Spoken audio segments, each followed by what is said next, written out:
வண்டியில் வரணும்னு நினைக்கிறாங்க. நீங்கள் நிறைய அரசியல்வாதிகள்லாம் நம்ம ஊரில் கூட நிறைய பைபிளை படிக்கிறாங்க.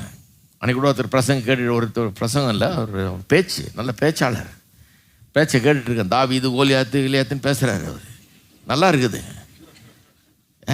கிட்டத்தட்ட பிரசங்கார் மாதிரி வந்துட்டார்.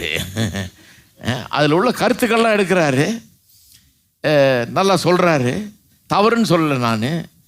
நான் சொல்கிறேன், கிறிஸ்தவ செய்திங்கிறது வெறும் அது மட்டும் இல்லை, வெறும் நல்ல கருத்துக்கள் மட்டும் இல்லை, நல்ல போதனைகள் மட்டும் இல்லை, அதை காட்டிலும் மேலானது. கிறிஸ்தவ செய்திங்கிறது சிலுவை, அதிலே மரித்த இயேசு, அவர் யார், அவர் ஏன் மரித்தார், ஏன் மரிக்க வேண்டியது அவசியமாக இருந்தது, அவருடைய மரணத்தின் மூலமாக என்ன ஆயிற்று, இதெல்லாம் தான் கிறிஸ்தவ போதனை. பாருங்கள், அதை விட்டுட்டு அவருடைய டீச்சிங்கு, அவருடைய மாடலு, வாழ்க்கை முன்மாதிரி அதெல்லாம் நல்லது தான். ஆனால் அது பத்தாது.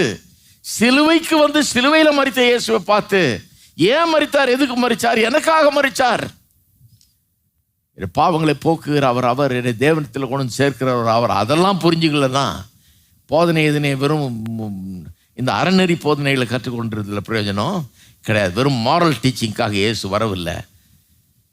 ஆகவே